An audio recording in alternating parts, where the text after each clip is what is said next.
E aí, pessoal, tudo bem? Eu sou o Hélio e nesta aula vamos trabalhar com SQLite no nosso projeto. Caso você não tenha o projeto inicial desta aula, o link do projeto, como também da videoaula que ensina como pegar o projeto lá na plataforma GitHub, estarão disponíveis aqui na descrição do vídeo. Então, sem mais delongas, bora para a aula!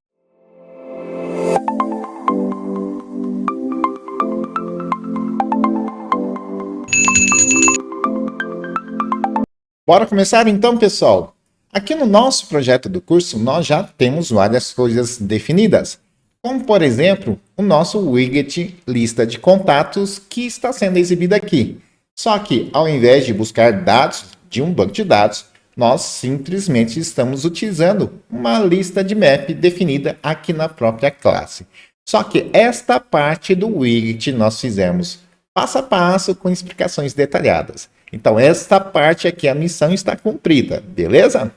Definimos também, pessoal, aqui no PubSpec, a dependência do SQLite na versão 1.3.0. Então, se você não fez isso, você tem que fazer para que a gente tenha acesso a este plugin que manipula o SQLite. Além disso, nós fizemos o script definindo o comando para criar as tabelas e fazer as inserções dos registros. Aqui nós temos dois pontos importantes para corrigir. A primeira, nesta última variável, faltou um tzinho. E além disso, omitimos o ID aqui, porque a gente queremos o autoincremento. Só que como omitimos, inicialmente ele terá um valor nulo. Então aqui não podemos definir not null. Feito isso, o nosso script fica perfeito. E na aula de hoje, pessoal, aqui no nosso widget, lista de contatos, ao invés de trabalhar com lista, vamos buscar os dados lá no SQLite. E uma feliz e planejada coincidência é que toda consulta no SQLite, ele retorna exatamente um resultado neste formato. Uma lista de map, onde cada map representa um registro da tabela. E para cada dado do registro, ele traz aqui, como chave, o nome da coluna e o seu respectivo valor. Bora começar então, pessoal? Bom, esta lista não iremos mais precisar, mas eu vou mantê-la aqui para não ficar acusando erro, porque está sendo utilizado aqui no widget. Então, aqui embaixo, eu vou criar o nosso método que eu vou chamar de buscar, mas pode ser o nome que vocês quiserem. Como eu vou utilizar este método somente aqui na classe, eu vou tornar ele privado. Como que a gente faz isso? Basta colocar underline antes do nome. Eu adoro Dart.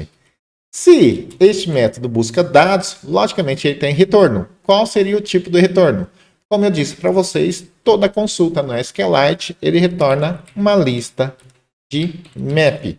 E todo map trabalha com chave e valor. E especificamente neste caso, a chave representa o nome das colunas. Se é nome, é um conjunto de caracteres. É um conjunto de caracteres, é string.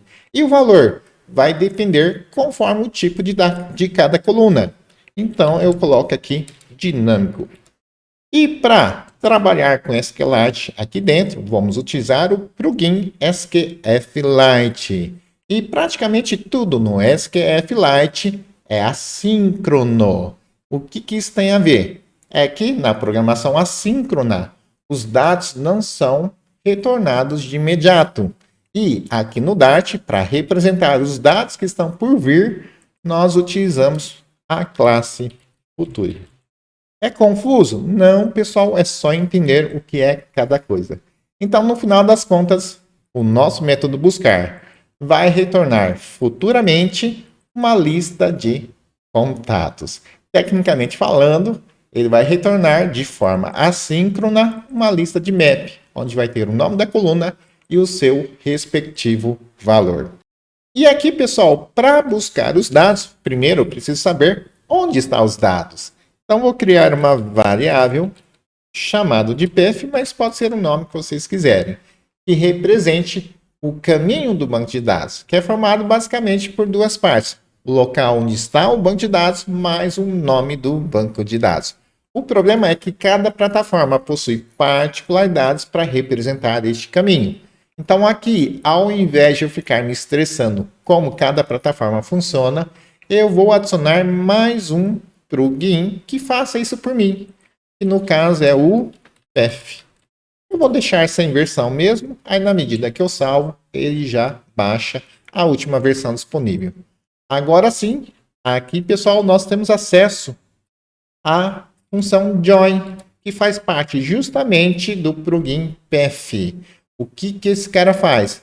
Ele junta aqui tudo que eu defini aqui dentro no formato da plataforma que eu vou gerar. Por exemplo, se eu gero o nosso projeto na versão Android, ele define aqui o caminho conforme os parâmetros que eu colocar, respeitando os padrões do Android. E o que eu coloco aqui para definir o caminho do banco de dados? Como eu disse para vocês, é basicamente duas partes. O local onde está e o nome. E para saber o local, como que a gente faz? Utilizamos a função getDatabases.pef. Este cara aqui é uma função do SQLite que traz o caminho onde o banco será criado.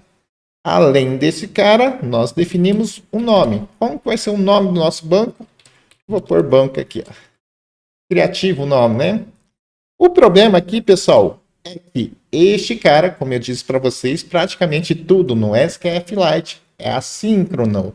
E qual que é o problema disso? Ele chama o join. Ele vai tentar juntar o caminho, onde está o banco de dados, mais o nome. Só que como é assíncrono, a execução não espera. Na medida que chama essa função, ele já tenta juntar com o banco. Então, precisamos colocar aqui ó, o await. O que esse cara faz? Ele avisa o seguinte para a execução. Ó, espera ele retornar o local para depois você juntar com o nome do banco de dados. É lógico, né? Mas para que a gente consiga utilizar o await aqui, precisamos sinalizar na função aqui, colocando a palavra-chave async. Agora sim, pessoal, nós temos o caminho do banco de dados.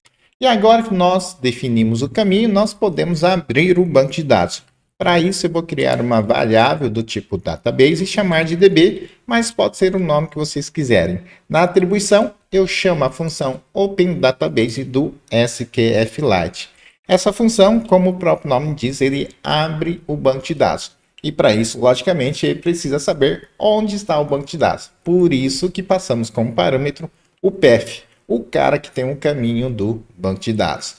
Essa função, como qualquer outra no SQLite, é uma função assíncrona. Então, precisamos colocar aqui o await. Olha, espera a execução desta função. E aqui dentro do Open Database, além do PEF, nós podemos definir outros parâmetros, como a versão do banco de dados e o onCreate. O que é este cara aqui? Na abertura, temos aqui o caminho e a versão. Ele verifica se já existe alguma coisa. Se não existir, ele chama aqui o onCreate, que é uma função anônima, um callback, que recebe como parâmetro o DB e a versão do banco de dados. Aí aqui dentro, através do DB, nós temos acesso ao método execute e no parâmetro aqui do execute é que nós definimos o comandinho para a criação da tabela.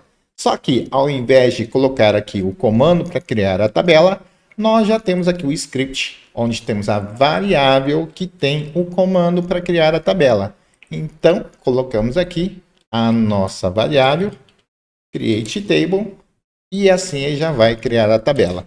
Aproveito aqui também para fazer as inserções dos três contatos, que é o insert 1, insert 2 e o insert 3. Então aqui eu coloco insert 1, db execute insert 2 e db execute insert 3. Agora sim, aqui fora nós precisamos buscar todos os contatos no SQLite. Como que a gente faz isso? Eu coloco aqui return e através do DB, que é a variável que representa o nosso banco de dados, nós temos acesso ao método query, onde definimos a consulta de qual tabela. No caso, é o contact, conforme está definido aqui no script. Certo? Então, vamos fazer aqui um resumão desse resumo. Resumão dessa função, não do resumo. Então, buscar o que faz? Estamos definindo o caminho do banco de dados e aqui a abertura do banco de dados. Na abertura, precisamos passar o PF, estamos definindo aqui a versão e caso não exista nada, estamos criando a tabela contato e fazendo a inserção do primeiro, segundo, terceiro contato. Por fim, através do DB, estamos retornando todos os registros da tabela contato. Agora que, teoricamente, a nossa função está pronta, vamos testar aqui no widget. Essa parte do widget já está pronta, bem explicada, não vou refazer nem reexplicar. Caso você queira aprender, assista às aulas anteriores, beleza? Então, esse cara aqui precisa da lista, tanto é que se eu apago aqui, ó, ele precisa de uma lista de map. Só que a nossa função, ele não retorna exatamente uma lista de map. Ele retorna futuramente uma lista de map, que é um pouco diferente. Então, ao invés de retornar aqui um scaffold que tem a list view, que mostra todos os contatos, por enquanto eu vou comentar esse pedaço aqui, tá? E vamos utilizar um widget específico que trabalha com dados futuros. E no caso é o Future Builder.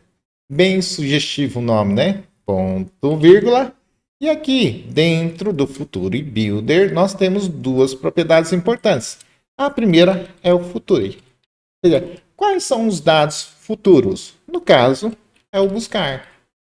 Então, aqui no buscar é que ele, especificamente no nosso exemplo bem bobinho, estamos criando um banco de dados, criando a tabela, inserindo registros e buscando esses registros que foram inseridos.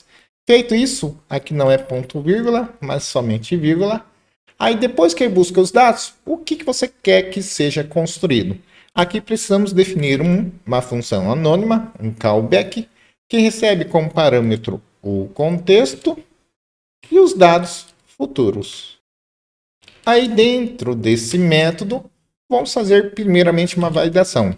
If esse futuro tem dados? Se tem dados, aí eu crio a nossa lista de contatos. Caso contrário, o que eu faço? Eu retorno simplesmente um scaffold vazio. Agora, se tiver os dados, nosso scaffold precisa exatamente de uma lista de map. Então, vamos definir aqui, ó, var lista é igual futuro.data. Agora sim, a gente tem a nossa lista e precisaríamos fazer todo o widget, que é exatamente este cara aqui. Então, eu copio esse pedaço, deixa eu tirar o comentário que não precisa mais. E aqui, se tiver dado, aí sim retorno o que já estava definido, que é um scaffold com a nossa list view. Tanto é que se eu salvo, dou restart aqui, vamos ver o nosso app. Ah, deu um errinho aqui. Qual seria o erro? Já está aqui, ó. Já identifiquei. É que aqui no script nós definimos aqui, ó, URL avatar. E lá no nosso exemplo definimos só avatar. Então basta trocar o nome aqui, ó, URL avatar. Aí eu salvo. Agora sim, tem que funcionar. Olha lá, pessoal, a nossa lista de contatos, onde os dados estão vindos lá do SQLite. Temos o Pietro, Maite e Hortência, o que nós definimos aqui, ó.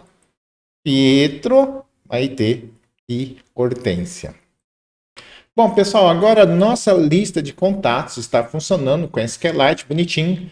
Porém, dessa forma, tudo em um lugar só, apesar de ser mais simples e fácil de entender, ela impossibilita a realização de testes específicos, como, por exemplo, somente da conexão, somente da consulta. Não tem como, por quê? Porque está tudo junto. Dificulta o trabalho em equipe, porque é um bolo só, é mais difícil para dividir a tarefa e fazer o gerenciamento, e ela impede o reaproveitamento do código. Por exemplo, aqui estamos definindo a conexão. Aqui no formulário também precisaremos da conexão. Eu não consigo pegar a conexão daqui, porque aqui é um widget com a lista de contatos. Então, desta forma, pessoal, nas próximas aulas, vamos estruturar o nosso projeto que favoreça a realização de testes específicos, o reaproveitamento de código e o trabalho em equipe. Ed, então perdemos o tempo da aula? Não, pessoal, nós aprendemos a sintaxe do SQF Lite, que é muito importante.